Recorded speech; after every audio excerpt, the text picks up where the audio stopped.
So if you haven't been living under a rock recently, you probably know about a very interesting Supreme Court decision. So Roe v. Wade was overturned and it's now left up to the states.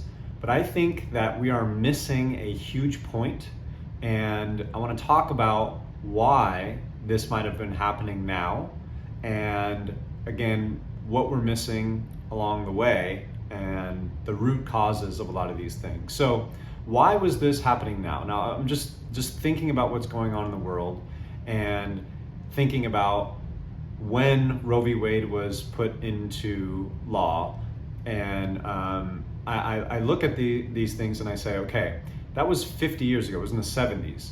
Why now? Why in 2022?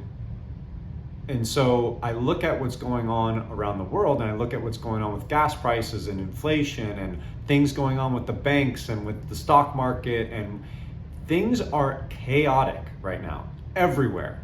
And this is just one more thing to add to the chaos. You might be saying, look, it's chaotic times, crazy stuff's happening, throw another one on the burner because everything's going in flames. I understand that. But I also think about the war that's happening with this. I was just listening to Max Holloway, who's a UFC fighter, ex-champion. He's fighting for the title this weekend, and he talks about with fighting, you got to protect your chickens, all right? Meaning you got to protect your brain, you got to protect yourself, and that's why he doesn't spar anymore. Because people take as much punishment in the fights, they're taking more punishment when they're practicing sparring with other people, and they're getting hit in the head. So he doesn't spar anymore. He protects his chickens. He knows how to fight. He works on drilling, and he gets a lot of his practice when he does go out there and actually fight for the title or fight for whatever event that he's on. So you got to protect your chickens, because right now people are getting so emotional and so up in arms about things that may never even affect them in their own life. And it's on both sides. And this is my whole point, is it's affecting everyone. If you're pro-abortion, you think that the world is going to end because your rights are taken away. If you're anti-abortion, you feel like this is this amazing thing. But I have questions for both of you. It's like, well, where have you, if this is such a wrong thing, where have you been for the last 50 years? And what were you doing about it? People go out there and they say, oh, I'm pro-life, and they're this and that, and they talk about it. But nothing has been pushed through. This just fell out of the sky. This just fell out of the sky and happened in a very controversial time, in times when there's probably more going on behind the scenes that you would like to know. There was some interesting things with the stock market that happened on the same day that all went out. And so it's like, okay, read more into what's going on around the world. And when people say, oh, they're the ones doing it, like you might think that I'm thinking they, the government and the big Illuminati is doing all these things. They is us. We're doing it to ourselves. And if there is someone behind the strings, pulling the strings, they're playing and feeding off of us. They know what we think now with social media and with the fact that we give them all of this information all the time. So they know what's going to push our buttons and get us to divide. And that's the whole point. We're divided. The people on the right or on the pro-life side, they're out there rejoicing, saying this is so great. But like I said, where were you for the past 50 years? If this was so wrong, why weren't you doing other things about it besides just wearing, t-shirts and going out and saying I'm pro-life or just talking to people about it? Like, what were the actions that people were trying to take to make change with this? Maybe people were, but you never hear about it.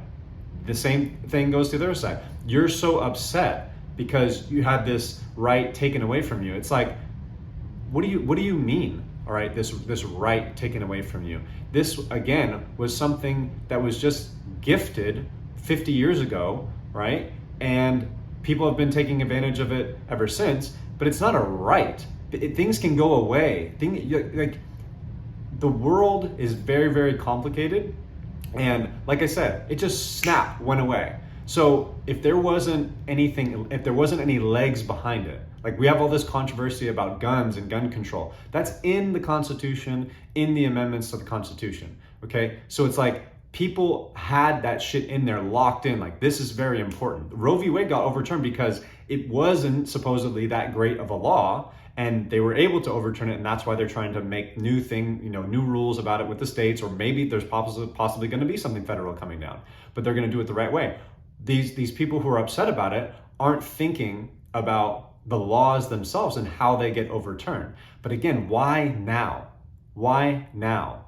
Again, there's a warfare going on for your mind, for your attention.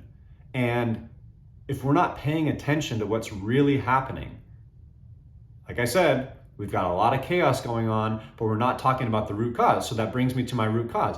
You can be pro-life, you can want to kill babies, you can do whatever it is that you want. But the real question with abortion, if we're going to talk about the real issue, is not after the fact, it's before the fact. It's sex. That's the conversation that we have to have. You can't get pregnant on accident. Yes, people say that that was an accident birth. You might have been an accident. I might have been an accident. But what I'm saying is that it doesn't there's no stork coming along and delivering babies like in the cartoons. You have to have sex for that to happen. So what should the conversation be? If we really want to get to the root causes of these things and change and understand more about ourselves and make better laws, if that's what direction we're going to go in, it's about sex. It's about how we approach sex. Now, I don't know how you legislate that. I don't know but that has to be the conversation, because to have an abortion or to have a baby, you have to have sex first. So what's the right amount of sex? Is it no sex until marriage? Is it no sex until you're 18? Should it be illegal to have sex before you're 18 or 21? Like out drinking or going to the military or something? Like, what is it? How should we approach sex? Because that is the root cause. Now, let's just say, for example, because I don't know the answer to that. Is it zero sex? Is it as much sex as you want? Because right now it's almost like promoted that you should be able to have as much sex as you want. And even if you want to have sex and express yourself as a sexual being, saying you're lesbian or that you're attracted to the same sex, opposite sex, people with, brown hair, I'm only attracted to people with one leg, whatever it is that you have going on with yourself, even if you're 14, we want to accept you and want to take you in. It's being pumped, sex, sex, sex, sex, sex. But what we need to be talking about is what's the right amount of sex and how young and how old and what is our relationship with sex? And I don't know the answer. So go with me on this, right? If tomorrow we just go full conservative and we say no sex until marriage, you're outcast in society if you're somebody who has sex outside of marriage. I'm damaged goods now, right? I've had sex before marriage. I've never been married. And what am I? I'm going to walk around with the scarlet letter on my chest now? It's like, I'm damaged goods. So I don't think it should be zero. I don't think it should be only, until marriage. That's kind of a big guess to have. Like, especially if you want to be compatible with someone, it might be a very jarring thing if that's your first time and you've already said I do and gotten married and signed the papers. But I also don't think it should be the other extreme, which is just have sex as much as you want. You can be 12 years old and want to change your sex so that you can have sex this way and do this and do that. It's like, I don't think it should be there either. But again, we're not having that conversation right now. When we talk about Roe v. Wade, we're talking about abortion and we're missing the point.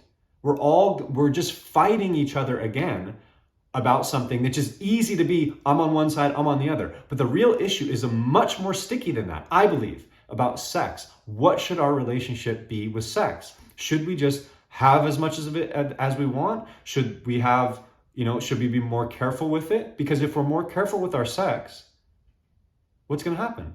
It's going to automatically drop the number of abortions just by proxy. So again, I don't know what the correct number is, but that should be the conversation that we're having. And we're not, I believe, specifically because we're under attack, we're stressed, inflation, all these different things that are happening in the world, and our minds are ripe for the picking. And this might feed into elections, right? Where people are upset and now they want to change the people who do make the legislation, the people who do make the policies because they're so upset. And it's like these waves of going back and forth between conservative and liberal or Republican and Democrat, all these things happen. And it's not necessarily because someone's pulling the strings behind and trying to manipulate. A lot of this happens with our own emotion, and the things that happen as just randomness are taken advantage of by the news media, taken advantage of people who are evil and who do have bad intentions. For some reason, people only believe that evil exists. Like if on the other side, like if I'm liberal, those people are evil. If I'm conservative, those people it's like there's no nuance. There's evil inside everyone's heart, and it can come out at any moment, and you're seeing it all the time. So what's the real solution? What do we really need to talk about? We have to get to the root causes of things. And that's what we're missing, and that's why everybody's upset. And so if we, again, protect our chickens, protect your mind, and understand that there's more to the story, you're going to be able to find better solutions and make better practices for the future. So that's what's going on. That's what everyone's missing. That's what we need to be talking about. Until next time, see you then.